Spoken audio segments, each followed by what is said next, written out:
இன்றைக்கி நம்ம எரேமியா 25ஆம் அதிகாரத்தை தியானிப்போம்.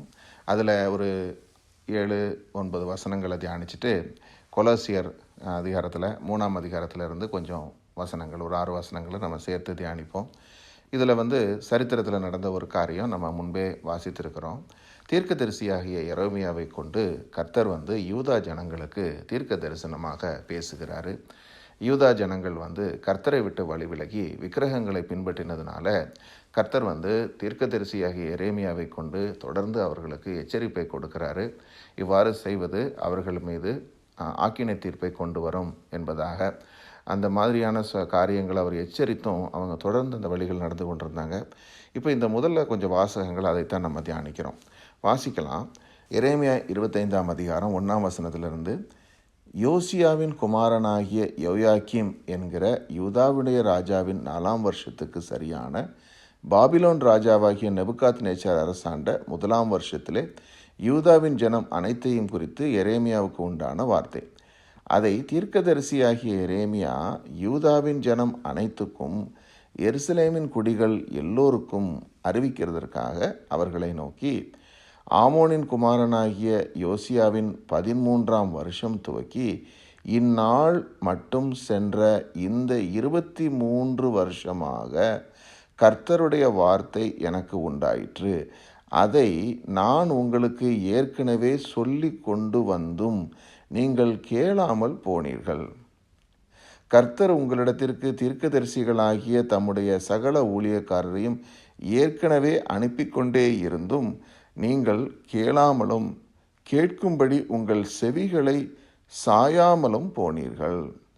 அவர்களை கொண்டு அவர் உங்களில் அவனவன் தன் தன் பொல்லாத வழிகளையும் உங்கள் கிரியைகளின் பொல்லாப்பையும் விட்டு திரும்பி கர்த்தர் உங்களுக்கும் உங்கள் பிதாக்களுக்கும் கொடுத்த தேசத்தில் சதா காலமும் குடியிருந்து அந்நிய தேவர்களை பின்பற்றாமலும் அவர்களுக்கு ஆராதனை செய்யாமலும் அவர்களை பணியாமலும் இருந்து நான் உங்களுக்கு தீமை செய்யாதபடிக்கு உங்கள் கைகளின் செய்கையால் எனக்கு கோபமூட்டாமலும் இருங்கள் என்று சொல்லி அனுப்பினேன். நீங்களோ உங்களுக்கு தீமையாக உங்கள் கைகளின் செய்கைகளாலே எனக்கு கோபம் உண்டாக்கும்படிக்கு என் சொல்லை கேளாமல் போனீர்கள் என்று கர்த்தர் சொல்லுகிறார் என்றான். நடந்த காலகட்டம், யோயாக்கீம் அப்படிங்கிற ராஜா அரசாளுகிறார்.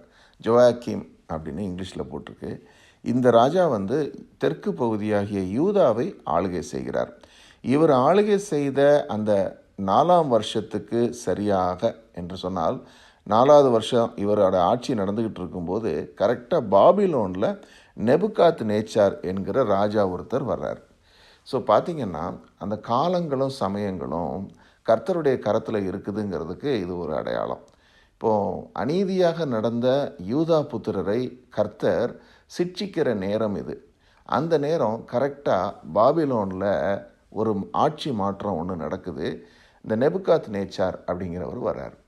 இவர் அவருடைய தந்தையின் காலத்தை போல அல்ல, நெபுகாத்நேச்சாருடைய முன்னோர்களை விடவும் மிகவும் பெரிய பராக்கிரமசாலியான ராஜாவாக இருந்தார். இந்த பாபிலோன் ராஜாவுடைய அந்த படைபலத்துக்கு முன்னாடி மற்ற ராஜாக்களால் நிற்க முடியல. எகிப்து கூட தோற்று ஓடி போகுது. ஒரு காலத்தில் ரொம்ப புகழ்பெற்ற எகிப்து, அதனுடைய அந்த சேனைகள், அதனுடைய ரதங்கள், குதிரைகள்லாம் அவ்வளவு ஃபேமஸ். அதனால் அவங்க எப்போதுமே ஒரு இதில் முன்னாடியில் நிற்பாங்க. ஆனால் அவங்களாலேயும் நிற்க முடியல நெபுகாத்நேச்சாரை எதிர்த்து. அந்த அளவுக்கு ஒரு பராக்கிரமமான ராஜாவாக இவர் எழும்புகிறார். ஏன் இப்படி ஒரு ராஜா அந்த நாட்களில் எழும்பணும் அப்படின்னா, கர்த்தர் அவர்களை எழுப்பி இருக்கிறார். எதற்காக? அநீதியாய் நடக்கக்கூடிய தன்னுடைய பிள்ளைகளை சிட்சிப்பதற்காக அந்த பக்கம் நெபுகாத்நேச்சரை ஆண்டவர் எழுப்பி விடுறார். எழுப்பி அவனுக்கு ஒரு ஆளுமையை கர்த்தர் தான் கொடுக்குறார் என்பதை இதே அதிகாரங்களை நம்ம வாசிக்கும் போது அதை பார்க்க முடியும். அது மட்டும் இல்லை, எரேமியாவை கொண்டு கர்த்தர் சொல்கிறாரு, நான் தீர்க்கதரிசிகளை கொண்டு என் ஜனங்களோடு நான் பலமுறை பேசி இருக்கிறேன். அவர்களிடத்தில் நான் பல தீர்க்கதரிசிகளை அனுப்பி இருக்கிறேன். ஆனால் அவங்க செவி சாய்க்காமலேயே தங்களுடைய இருதயத்தை கடினப்படுத்திட்டாங்க என்று சொல்கிறார்.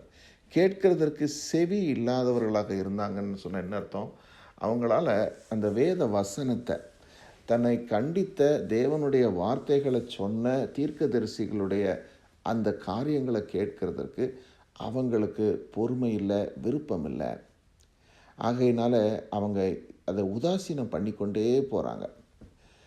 நம்ம கூட சிறு பிள்ளையாக இருக்கும்போது, நம்ம கடின இருதயத்தில் நடக்கும்போது, நம்ம அம்மாவோ அப்பாவோ நமக்கு சொல்கிற அந்த ஆலோசனைகளை அதை நம்ம துப்புரவாக உதாசீனம் பண்ணியிருப்போம். எனக்கு ஞாபகம் இருக்குது, ஃப்ரெண்ட்ஸோட ஜாலியாக எங்கேயாவது போகணும்னு முடிவு பண்ணிட்டேன்னா, அந்த முடிவு மனசில் இருக்கிற வரைக்கும் பெற்றோர் சில காரியங்களை வார்னிங்காக சொல்லுவாங்க. இல்லை, இந்த டயத்தில் போயிடாத, இது சரியான டைம் இல்லை அப்படின்னு சொல்லலாம்.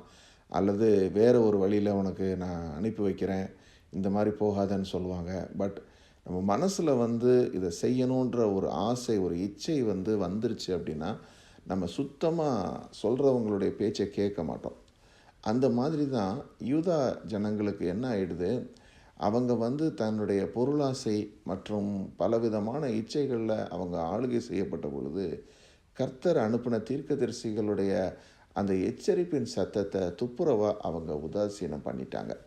இருதய கடினத்துக்குள்ளே போயிட்டாங்க. அதை கர்த்தர் சொல்கிறாரு. இவன் எரேமியாவை கொண்டு கூட கர்த்தர் ஏறக்குறைய 23 வருஷமாக சொல்லிகிட்டு இருக்கிறார். 23 இயர்ஸ் அவருடைய மினிஸ்ட்ரி இருந்திருக்கு. அந்த 23 இயர்ஸாக எரேமியாவுக்கு கர்த்தருடைய வார்த்தை உண்டாகி இருந்திருக்குது. அதையும் அவர் சொல்லி கொண்டு வந்திருக்கிறாரு. என்ன சொல்லியிருக்கிறாரு? 5ஆம் வசனம், அவர் உங்களில் அவனவன் தன் தன் பொல்லாத வழிகளையும் உங்கள் கிரியைகளின் பொல்லாப்பையும் விட்டு திரும்பி கர்த்தர் உங்களுக்கும் உங்கள் பிதாக்களுக்கும் கொடுத்த தேசத்திலே சதா காலமும் குடியிருந்து அந்நிய தேவர்களை பின்பற்றாமலும் அவைகளுக்கு ஆராதனை செய்யாமலும் அவைகளை பணியாமலும் இருந்து நான் உங்களுக்கு தீமை செய்யாதபடி, எப்படி? கர்த்தர் தான் அவங்களுக்கு நன்மை செய்து கொண்டிருக்கிறாரு. அவரே அவர்களுக்கு தீமை செய்யாதபடி நீங்கள் உங்கள் கரத்தை காத்து கொள்ளுங்க அப்படிங்கிறதாக. ஏன்னா கொஞ்ச நாளைக்கு முன்னாடி வாசித்தோம், நம்ம நன்மை செய்கிறதுனால கர்த்தருக்கு என்ன நன்மை, நம்ம தீமை செய்கிறதுனால அவருக்கு என்ன நஷ்டம்னு சொல்லி. காரணம் என்னென்னா, நம்ம சக மனிதர்களுக்கு தான் நம்ம பண்ணக்கூடிய தீமை பாதிப்பை கொண்டு வருதுன்னு. ஆனால் அவனவன் கிரியைக்கு தக்கதாக கர்த்தர் பலன் கொடுப்பார் என்று வேதம் தெளிவாக சொல்லுது. அப்போது இந்த மாதிரி கர்த்தருடைய ஜனங்க இருதயத்தை கடினப்படுத்துகிற பொழுது அவங்க கர்த்தரிடத்தில் இருந்தே தீமையை வருவித்து கொள்ளுகிறாங்க என்று. இப்போ கர்த்தர் சொல்லிட்டாரு 7ஆம் வசனத்தில், நீங்களோ உங்கள் தீமையாக உங்கள் கைகளின் செய்கைகளால் எனக்கு கோபம் மூட்டும்படிக்கு என் சொல்லை கேளாமல் போனீங்க, ஆகையினால நான் என்ன செய்ய போகிறேன்னு சொல்கிறாரு.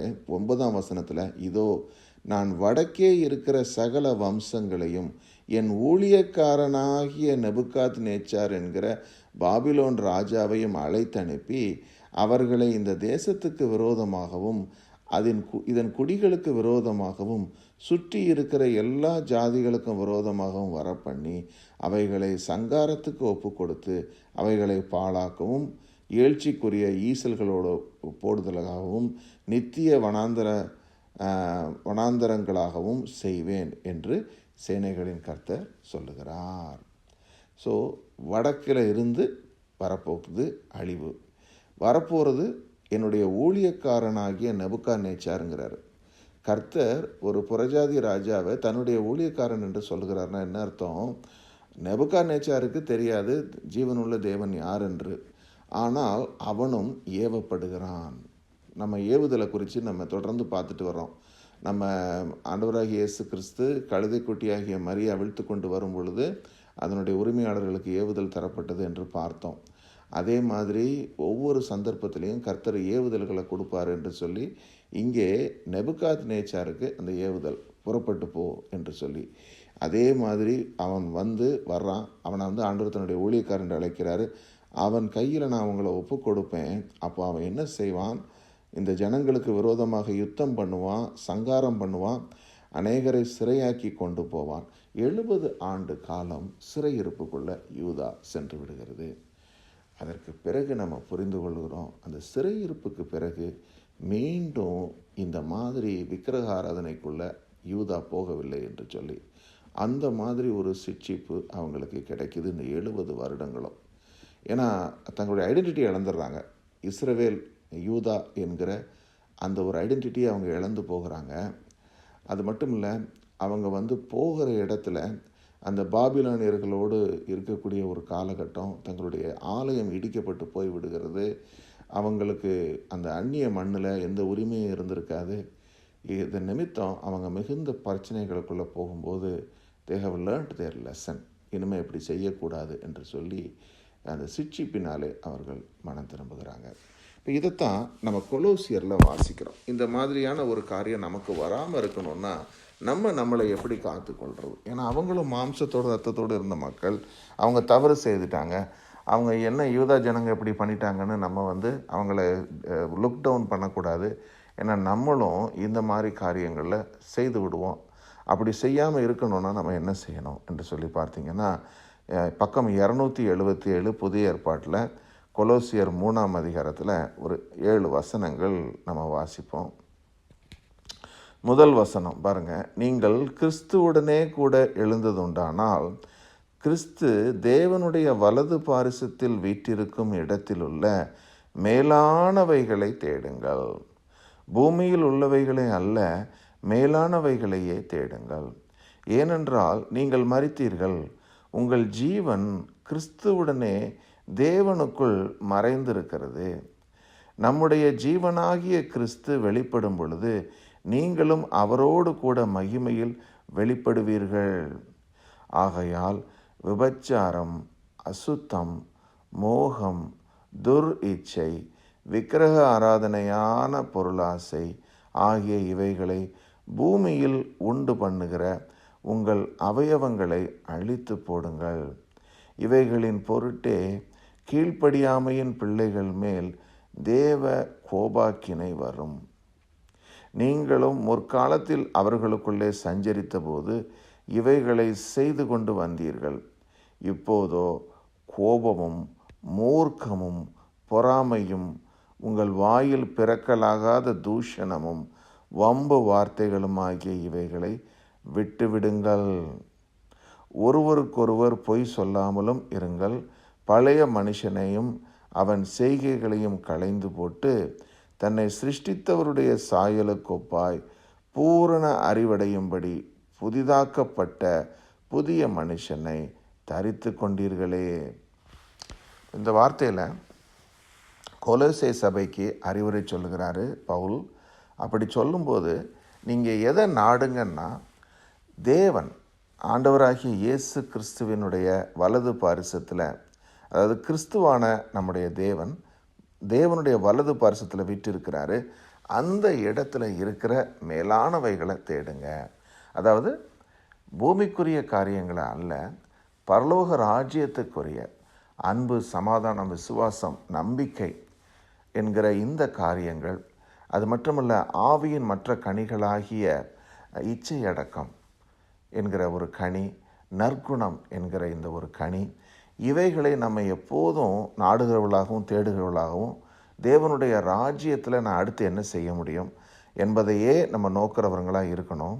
ஆனால் பூமிக்கு அடுத்து நம்முடைய ஃபோக்கஸ் போயிடுச்சு அப்படின்னு சொன்னால் என்ன ஆகிவிடும்? முன்பு நம்ம சரீரத்தில் இருந்த அந்த துர் இச்சைகள் மறுபடியும் நம்ம சரீரத்தை ஆளுகை செய்ய தொடங்கிவிடும். ஏன்னா நம்ம எதனாலே பிடிக்கப்படுகிறோமோ அதற்கே நம்ம அடிமைகளாக இருக்கிறோம் என்று வேதம் சொல்லுது. அப்போது முன்பு நம்ம இந்த உலகத்தின் ஆவியின்படி நம்ம நடந்தோம். ஆகையினால சுபாவத்தில் கீழ்ப்படியாமையின் பிள்ளைகளாக இருந்தோம். இப்போ கூட நம்ம பேசணும் இல்லைங்களா? ஒரு உதாரணமாக, நமக்கு இச்சை என்கிற ஒரு காரியம் வந்துட்டாலே அதுக்கு பிறகு யார் சொல்கிறதையும் கேட்க மாட்டோம். இறுதி வரைக்கும் நம்ம நினைக்கிறத தான் சாதித்து அதையே செய்து விடுவோம். எந்த புத்தி சொல்லுதலும் கேட்காது என்பதாக. அதுக்கு காரணம் என்ன? இச்சைக்கு இடம் கொடுத்து விடுகிறோம். அந்த இச்சை மனதில் நுழையும் போதே அதை தடுத்து நம்ம தள்ளுகிறவர்களாக இருக்கோமானா இது நடந்திருக்காது. ஆனால் இச்சையை தள்ளுகிற ஒரு மனது எப்போ நமக்கு உண்டாகும்னா, பூமிக்கு அடுத்த காரியங்கள் அல்ல, பரலோகத்துக்கு அடுத்த காரியங்களையே நோக்கி பார்க்குறவங்களாக இருந்தால் மட்டும்தான் நம்மளால் இச்சையிலிருந்து நம்மை காத்து கொள்ள முடியும். இல்லைன்னா அந்த இச்சை நம்மளை எளிமையாக வெற்றி பெற்றுவிடும். அப்போது நம்ம ஃபோக்கஸ் ஒரு ஐடலாக தேவனுக்குரிய காரியங்களை நோக்காமல் ஏதோ வந்தோம், நம்ம ஒவ்வொரு நாளும் நம்ம எல்லார மாதிரியும் ஒரு ப்ரேயர் பண்ணோம், ஒரு டே ஸ்டார்ட் பண்ணுவோம் அப்படிங்கிற மாதிரி ஒரு ஒரு ஃபோக்கஸில் இருந்தோம்னா ரொம்ப ஈஸியாக ஒரு லஸ்ட்ஃபுல் ஃபீலிங் வரும்போது நம்மளால் அதை எதிர்த்து நிற்க முடியாது. அந்த ஃபீலிங் நம்மளை ட்ரைவ் பண்ணி கொண்டு போயிடும். நம்ம கொஞ்ச நாளைக்கு முன்னாடி நான் கேட்ட அந்த ஒரு சாட்சியை நான் சொன்னேன். நம்ம குரூப்பில் கூட நான் போட்டிருந்தேன். ஒரு தம்பி அழகாக பேசியிருந்தான். எப்படி சாத்தான் ஒவ்வொருத்தருடைய காதில் பேசிக்கிட்டே இருக்கிறான் அப்படின்னு சொல்லிட்டு. அவன் தோளில் உட்காந்து காதில் பேசுகிறது மாதிரி ஒரு அசுத்தாவிகள் என்ன செய்தான், ஒவ்வொரு மனிதனும் எந்த இச்சையினால் முன்பு பிடிக்கப்பட்டிருந்தானோ அதை குறித்த விஷயங்களை சொல்லிக்கொண்டே இருப்பான். அதை ஒரு தடவை அவங்க கேட்காட்டி கொஞ்சம் டைம் கொடுத்து மறுபடியும் அதையே ட்ரை பண்ணுவான் அப்படின்னு சொல்லிட்டு. அதனால் நம்ம எதனால் பிடிக்கப்பட்டிருந்தோமோ அந்த இச்சைகள் மீண்டும் நம்ம இடத்துல நம்ம சரீரத்தை ஆளுகை செய்யும்படி அந்த அசுத்த ஆவிகள் முயற்சி செய்யும். அதை நம்ம முறியடிக்க வேண்டும் என்று சொன்னால் நம்ம என்ன செய்யணும், கிறிஸ்து தேவனுடைய வலது பரிசத்தில் வீட்டு இருக்கக்கூடிய மேலானவைகளை நம்ம தேடணும் என்பது. அடுத்தது இன்னும் சில காரியங்கள் இருக்குது. அதில் முக்கியமானது கோபம், மூர்க்கம், பொறாமை. இந்த மூணும் ஒன்றுக்கு ஒன்று தொடர்புடையதாக இருக்குது. நம்ம கோபம் என்பது நமக்கு எளிமையாக வந்துடுது. நம்ம ஒரு டிசப்பாயின்மெண்ட்டு, நம்ம நினச்ச காரியம் நடக்கலை அல்லது ஏதோ ஒரு காரியத்தில் ஒரு பின்னடைவு ஏற்படுதுன்னா உடனே கோபம் விடுகிறது. அந்த நேரத்தில் நம்ம பொறுமையுடையவர்களாக இருக்கும் பொழுது அதை மேற்கொள்கிறோம். அதே மாதிரி பொறாமை குணமும் கூட அப்படிப்பட்டதான். பொறாமைங்கிறது இன்செக்யூரிட்டினால் வரக்கூடிய ஒரு விஷயம். இப்போ நான் செக்யூர்டாக இருக்கிறேன்னு வைங்க, கர்த்தருக்குள்ளே எல்லாத்துலேயும் எனக்கு நிறைவு இருக்குது, என் தேவைகளை கர்த்தர் நிச்சயம் சந்திப்பார் என்கிற நிச்சயம் உடையவனாக இருப்பேன்னா மற்றவங்கள பார்க்கும்போது எனக்கு பொறாமை வராது. நான் என்ன சொல்வேன், சந்தோஷப்படுவேன். இன்றைக்கி கர்த்தர் அவங்களுக்கு செஞ்சுருக்கிறார், ஸ்தோத்திரம், நான் கர்த்தருடைய கரத்தில் இருக்கிறேன், என்னை அவர் கைவிடுவாரா, எனக்கு செய்வார் என்பதாக. ஸோ அப்போ அந்த பொறாமை என்கிற குணம் வந்துவிட்டால் கூட நமக்கு ஆபத்து வந்துடுது. அப்புறம் தூஷணம் பேசுகிறது, வம்பு வார்த்தை பேசுகிறது, சும்மா ஏதாவது வாயில் பேசுகிற வார்த்தைகளில் நம்ம மற்றவங்களை குறித்து ஏதாவது அனாவசியமாக பேசுகிறது, அந்த மாதிரி காரியங்கள் கூடாது என்பதாக. ஸோ பழைய மனுஷனை களைந்து விட்டு தேவனுடைய சாயலில் இருக்கக்கூடிய ஒரு புதிய மனுஷனை நான் தரித்து கொண்டவனாக இருக்க வேண்டும். அப்படி இருந்தால் மாத்திரமே என்னை நான் காத்துக்கொள்ள முடியும் என்று நம்ம கற்றுக்கொள்கிறோம். அப்போது இன்றைக்கி தியானித்த இந்த வசனத்தினுடைய ஒரு சம்மரி பார்ப்போம். யூதா ஜனங்க கர்த்தருடைய நாளில், அதாவது எப்போ தேவன் அவங்களுக்கு அந்த வாக்களிக்கப்பட்ட தேசத்தை கொடுத்தாரோ அப்போது நூனின் குமாரனாகிய யோசுவாவின் தலைமையில் அவங்க அந்த தேசத்தை சுதந்திரிக்கும் போது யோசுவா சொன்னார், நீங்கள் யாரை சேவிப்பீர்கள்? மலைக்கு அந்த பக்கத்தில் இருக்கிற அந்த ஜனங்களை மாதிரி அந்த தேவர்களை, அந்நிய தேவர்களை சேவிப்பீங்களா? ஆனால் நானும் என் வீட்டாருமோ கர்த்தரையே சேவிப்போம் என்று சொன்னார். அதனுடைய அர்த்தம் என்ன? என்னுடைய உடல், பொருள், ஆவி மூன்றினாலும் நான் என்ன செய்வேன்? கர்த்தரையே நோக்கி பார்ப்பேன். அவர் தான் என் வாழ்க்கையின் ப்ரையாரிட்டி என்று அவர் தன் குடும்பத்தையும் ஒப்பு கொடுத்தார். அதே மாதிரி நம்மளை முழுவதுமாக கர்த்தருக்கென்று டெடிகேட் பண்ணி வாழக்கூடிய ஒருத்தங்களாக இருந்தால் மட்டும்தான் நம்மளால் இந்த சாத்தானுடைய இந்த தாக்குதலிருந்து காத்துக்கொள்ள முடியுமே தவிர மற்றபடி அல்ல. ஏதோ ஒரு கிறிஸ்தவ வாழ்க்கை என்பதான ஒரு ரிலீஜியஸ் லைஃபாக நம்ம லைஃப் இருக்குமானா எளிமையாக சாத்தான் வீழ்த்தி விடுவான். இன்றைக்கி அநேக ரிலீஜன்ஸ் இருக்குது. அதே மாதிரி கிறிஸ்டியானிட்டி ஆஸ் எ ரிலீஜனாக நம்ம வாழ்க்கையில் இருந்தால் நம்மளும் என்ன செய்யப்படுவோம்? வஞ்சிக்கப்பட்டு விடுவோம் எளிமையாக. ஏன்னா எல்லாருக்கும் தேவைகள் வருது. அந்த தேவைகளை எப்படி சந்திக்கிறது அப்படிங்கிறத குறித்து வரும்போது முக்கியமாக ஆவியினால் வழிநடத்தப்படக்கூடியவங்களாக இருந்தால் கர்த்தரிடத்தில் ஆலோசனை கேட்போம். ஆலோசனை கர்த்தர் அதுக்குரிய தக்க ஆலோசனையை தரும்போது நம்ம செக்யூர்டாக ஃபீல் பண்ணுறோம். ஆனால் மற்ற ரிலீஜியஸ் பீப்புளுக்கு அந்த ஆலோசனை கேட்கக்கூடிய கெப்பாசிட்டி இருக்காது. அதனால் என்ன செய்வாங்க? ஓன் ஐடியாவில் எதையாவது ஒரு வெஞ்சரில் இறங்குவாங்க. எப்படியாவது நான் இந்த இதிலேருந்து நான் தப்பிக்கணும் அப்படின்னு சொல்லிட்டு வஞ்சிக்கிற சில ஊழியக்காரங்க, ஏதாவது கர்த்தருடைய நாமத்தில் பொய் பேசக்கூடியவங்க, அவங்களுடைய பேச்சை நம்பி பணத்தை கொண்டு போய் ஏதாவது ஒரு இடத்துல போடுறது, கொடுக்கறது, அல்லது அவங்களா ஒரு காரியத்தை செய்கிறது, அது ஆண்டவருக்கு பிடிக்கும்னு முடிவு பண்ணி எனக்கு எப்படி நான் வெற்றி பெறணுங்கிறதுக்காக செய்யக்கூடியது.